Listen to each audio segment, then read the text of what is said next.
श्यामकान्ताम्भोजदलाभिरामनयनं पीताम्बरालङ्कृतं श्यामाङ्गं द्विभुजं प्रसन्नवदनं श्रीसीतया शोभितं कारुण्यामृतसागरं प्रियगणैर्भ्रात्रादिभिर्भावितं वन्दे विष्णुशिवादिसेव्यमनिशं भक्तेष्टसिद्धिप्रदम् अतुलितबलधामं स्वर्णशैलाभदेहं धनुजवनकृशानं ज्ञानिनाम् अग्रगण्यं सकलगुणनिधानं वानराणामधीशं रघुपतिप्रियभक्तं वातजातं नमामि. जय जय रघुवीर समर्थ. जय श्रीकृष्ण. सर्व श्रोत्यांना माझं विनम्र अभिवादन. पण रामचरितमानस मंगलाचरण पाहत आहोत. आज रामधाम वंदन हे प्रकरण सुरू होते. वंदु अयोध्यापुरी सुपावनी शरयु सरी कलिकलुष विनाशनी. अयोध्यापुरीला तुलसीदास वंदन करतायत. कारण अयोध्या हे विराट स्वरूप विष्णूचं मस्तक असून ती अत्यंत पावन अशी मोक्ष नगरी आहे. तसेच ती राम जन्मभूमी असल्यामुळं जननी जन्मभूमीश्च स्वर्गादपि गरीयसी असे राम लक्ष्मणाला वाल्मिकी रामायणामध्ये बोललेले आहेत. सूर्य किंवा इक्ष्वाकू वंशातले सगळे धर्मपुण्यशील राजे यांची सर्वांची हीच राजधानी होती. शिवाय राम परब्रह्माचा जिथे अधिकाधिक काळ निवास झाला आणि या अयोध्येतच रामचरितमानस लेखनही झाले, अशा अगणित कारणांनी अयोध्या ही वंदनीय आहे. अयोध्या श्रूयतां महिमा तस्या मनोदत्वाच पर्वती. अकारो वासुदेवस्यात् यकारस्तु प्रजापतिः उकारो रुद्ररूपस्तु तां ध्यायन्ति मुनीश्वराः. अ अधिक य अधिक उ अधिक अयो तिचं ध्यान करतात म्हणून ही अयोध्या. न योध्या सर्वतो यस्मात् नाम अयोध्यां ततो विदुः. ब्रह्महत्यादी कोणतीही पातके तिच्याशी युद्ध करू शकत नाहीत. आणि प्राकृतात याला अवध असे म्हणतात. विष्णूची ही आद्यपुरी ही सुदर्शन चक्रावर स्थित आहे. स्कंद, पद्म इत्यादी पुराणात अयोध्येचे महात्म्य वर्णन केले आहे. वैकुंठापेक्षाही रामाला ही नगरी अतिप्रिय आहे. प्रियन अयोध्ये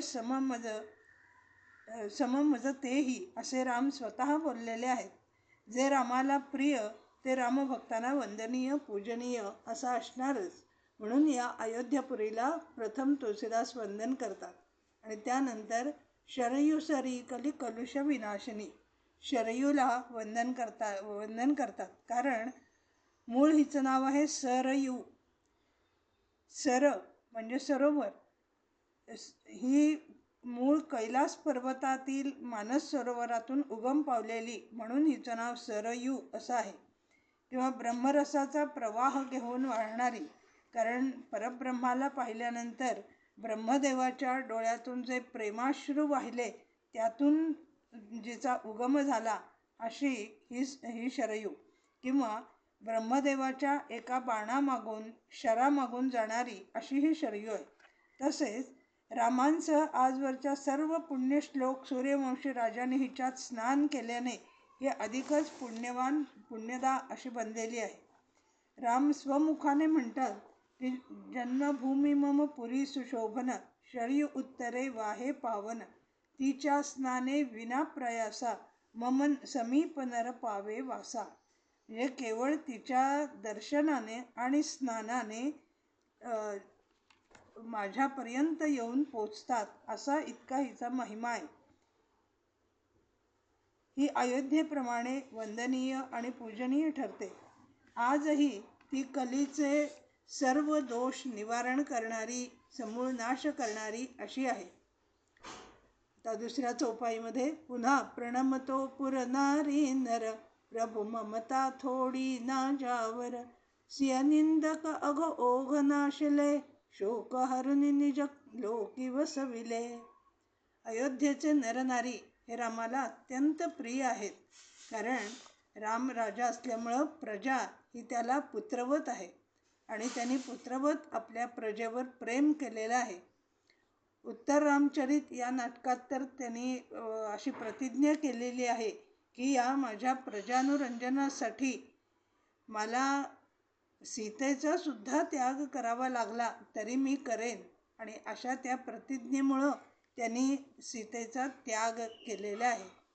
तेव्हा सीता निंदक असूनही जेव्हा ते सारे पश्चाताप दग्ध झाले तेव्हा रामाने त्यांना क्षमा केली. एवढेच नव्हे तर सर्वांना आपल्या निर्वाण किंवा निर्याण म्हणजे अवतार समाप्तीच्या वेळी सर्वांना प्रभू आपल्या साकेतधामी किंवा वैकुंठधामी घेऊन गेलेले आहेत. राम रघुत्तम बनून त्यांनी सर्वांविषयी हृदयाची अति विशालता अति उदारताच प्रगट केलेली आहे. असे रामप्रभू अत्यंत कृपाळू, स्नेहाळू, दयाळू, करुणानिधान आहेत. प्रभू मनी राहीन चूक कृतीची. एकदा आपला भक्त सखा प्रजाजन म्हणून त्याला स्वीकारले की त्याच्या सर्व चुका माफ करून प्रभू अति उदारतेने त्यांना आपलेसे करून जवळ करतात.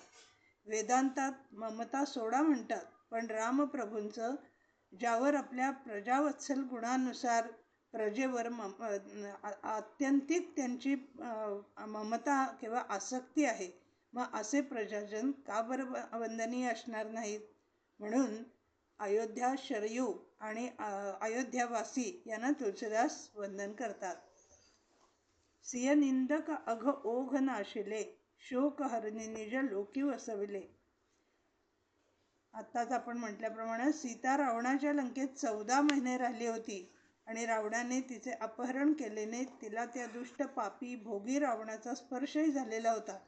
परंतु ती माया सीता होती हे कोणालाच म्हणजे अगदी लक्ष्मणाला सुद्धा माहीत नव्हतं. म्हणून सर्व अयोध्यावासी यांनी तिच्यावर आरोप केलेला होता आणि म्हणून तिच्यावरती अशुद्धीचा आरोप असल्यामुळं तिच्या शुद्धीकरणार्थ सर्व प्रजेसमोर पुन्हा ज्या वेळेला तिला अग्निदिव्य करावं लागलं त्यावेळेला तिने आपल्या मातेला अत्यंतिक विनंती केली आणि पृथ्वीनी सिंहासन तिथे भेग पडली आणि सिंहासन आलं आणि त्या सिंहासनावर सीता बसून त्या भूमीमध्ये ती गुप्त झालेली आहे. आणि अशा नंतर मग पश्चाताप झालेल्या शोकमग्न झालेल्या सगळ्या प्रजेला रामाने आपल्या साकेतधामी नेलेला आहे. वंदे कौसल्याधिक पूर्वा, सकल जगी यत्कीर्ती अपूर्वा. प्रगट जिथून रघुपती शशीचारू, विश्व सुखद खल कमल तुषारू. कौसल्या ही अपूर्व अशी पूर्व दिशा आहे. कारण पूर्वेकडूनच सूर्य, चंद्र इत्यादींचा जसा उदय होतो त्याप्रमाणे तिच्या कुशीतूनच रामचंद्र उदयास आले. अशी या अजन्मा परब्रह्माची माता म्हणून जगतात ती प्रसिद्ध झाल्यामुळे तिला अपूर्व अशी पूर्व दिशा म्हटलेलं आहे. रामचंद्र हा अकलंकित म्हणजे चारू किंवा शशी या प्राची दिशेतून कौसल्याच्या कुशीतून उगवला. त्यामुळे हा चारू सुंदर चंद्राचे दोषरहित चारूचंद्र रामचंद्र आहे. हे याचे दोषरहित हा कसा आहे तर हा अजन्मा आहे. भरत लक्ष्मणांसारखे सुबंधू याचे बंधू आहेत. ज्यांच्या प्रतापापुढे रवी शीतल वाटतो असा हा रामचंद्र आहे.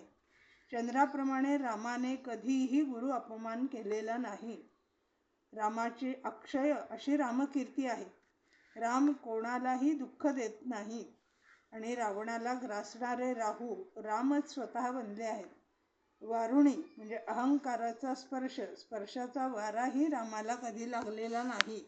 वारुणी म्हणजे दारू ही चंद्राबरोबर निर्माण झालेली त्याची बहीण आहे. परंतु रामाना दूरान्वयानं सुद्धा त्याचा काही संबंध नाही. हंस वंश अवतंस असे हे रघुपती चंद्र कधीही असतास जात नाहीत. आणि अशा प्रकारानं चंद्राचे जे दोष आहेत ते कोणतेही रामांच्या मध्ये नाहीत. तर चंद्राचे दोष कोणते आहेत की याचा क्षीरसागरात म्हणजे खाऱ्या सागरात जन्म झाला, याचा बंधू विष आहे, हा अत्यंत दीन आणि मलिन आहे, त्याला कलंक आहे, हा घटतो आणि चढतो म्हणजे तो क्षयी आहे आणि हा विरही जनांना दुःख देतो, याला राहू ग्रासतो आणि वारुणी किंवा दारू ही याची बहीण आहे. दिवसा निस्तेज होतो आणि अभ्राच्छादित ढगाने आच्छादल्याने प्रकाशही कमी होतो. परंतु प्रभू मात्र विश्व सुखद खल कमल तुषारू, विश्वाला सुख देणारे, समस्त विश्वाला आनंद देणारे असे आहेत. म्हणून जो आनंद सिंधू सुखराशी त्रिजगी लाभे लवे सुखासी, असं यांचं स्वरूप आहे. आणि खल कमल तुषारू, दुष्ट कमळांसाठी मात्र हिमकर तुषार बनून त्याचा नाश करतात. इथे दुष्ट असं कमल म्हणजे समल, कारण कमलाला एक पंकज असंही नाव आहे, म्हणजे जे चिखलातून निर्माण होतं.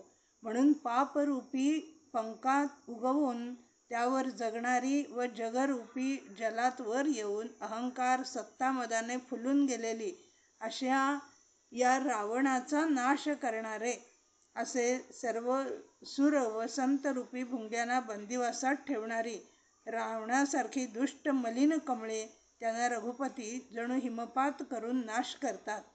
रावण वेदाध्यायी व शिवभक्त असून आपली शिरे शिवाला अर्पण करणारा असल्याने मलिन का होईना पण त्याला कमळ म्हटलेले आहे.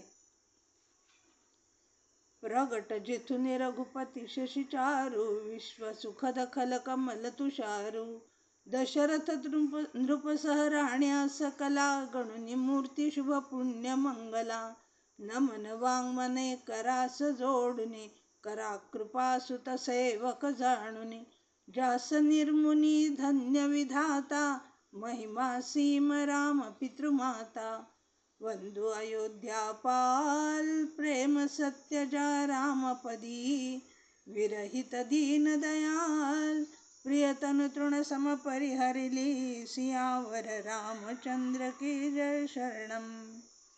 तेव्हा आता दशरथ आणि त्यांच्या तिन्ही राण्या प्रमुख ज्या आहेत पट्टराण्या, त्यांनाही तुलसीदास वंदन करतात. कारण हे सगळेच अत्यंत शुभ आणि पुण्यवान आहेत, म्हणून त्यांना हात जोडून वंदन करून त्यांचे कृपा त्यांनी माझ्यावर कृपा करावी असं तुलसीदास म्हणतात की रामाप्रमाणे मीही आपला बालक आहे, आपला पुत्र आहे, सेवक आहे असं जाणून त्यांनाही तुलसीदास वंदन करतात. कारण ज्यांना निर्माण करून ब्रह्मदेवाला सुद्धा वाटलं की आपण धन्य झालो. कारण या 3 कल्पातील रामावतारात आदिती व कश्यप, कौसल्या, दशरथ रूपाने राम माता पिता होते व सर्व राण्या मुख्यत्वे कौसल्या, सुमित्रा, कैकेयी यांच्यासह काही रामायणामध्ये दशरथाला 350 राण्या होत्या, काहीमध्ये 700 होत्या, काहीमध्ये 750 होत्या असे उल्लेख आहेत.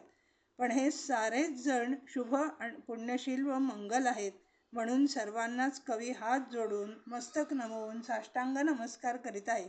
आणि त्याचप्रमाणे तुलसीदास हे सर्व समन्वयात्मक किंवा सर्व समावेशक असे कवी असल्यामुळं नक्की सर्वांनाच ते वंदन करतात.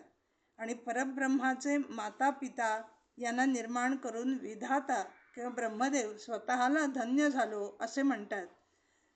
त्याचबरोबर अयोध्यापाल म्हणजे अयोध्येचा सम्राट दशरथ यांना वंदन. कारण रामांच्या विरहात त्यांनी आपला अत्यंत प्रिय असणारा देह तो कसपटासमान समजून सोडून दिला आणि आपले रामप्रेम सत्य असे सिद्ध केले. आत्यंतिक सत्य व प्रेम तेच की जे प्रिय व्यक्तीच्या विरहात प्राण शरीरात न राहणे असे होय. लंकेत रामविरहात सीता देखील आपला देह अग्नीला अर्पण करणार होती, पण त्रिजटेने तिला तसे करू दिले नाही. दशरथांप्रमाणे आपलाही प्राण रामविरहात गेला नाही, म्हणून कौसल्य आपल्या रामप्रेमाला मिथ्या स्नेह म्हणते. रामपदी प्रेम दशरथ पुत्रभावाने म्हणजे वत्सलतेने रामांवर प्रेम करीत होते. पण तरीही पद हा गतिवाचक अर्थाने शब्द घेतल्यामुळे दशरथांना रामाशिवाय दुसरी गतीच नव्हती. कारण वत्सलतेने माधुर्य भावाने जे उपासना किंवा भक्ती करतात ते विशेषत्वाने मुखाचे ध्यान चिंतनादी करतात. प्रत्येक मानवाला सर्वात प्रिय आपला देह असतो, तो देखील रामविरहात सोडणे याला प्राणापेक्षा रामप्रिय हे सिद्ध झाले. आपण नुसतेच बडबडत प्रत्येकाला अतिप्रिय अशा व्यक्तीबद्दल आपण म्हणत असतो की तू मला प्राणापेक्षा प्रिय आहेस, परंतु प्रत्यक्ष वेळ आल्यावर कोणीही आपले प्राण देत नाही. आणि असं अलौकिक कृत्य दशरथांनी केलेलं असल्यामुळं त्यांचं प्रेम अत्यंत रामपदी सत्य आहे असं तुलसीदास म्हणून त्यांना वंदन करतात.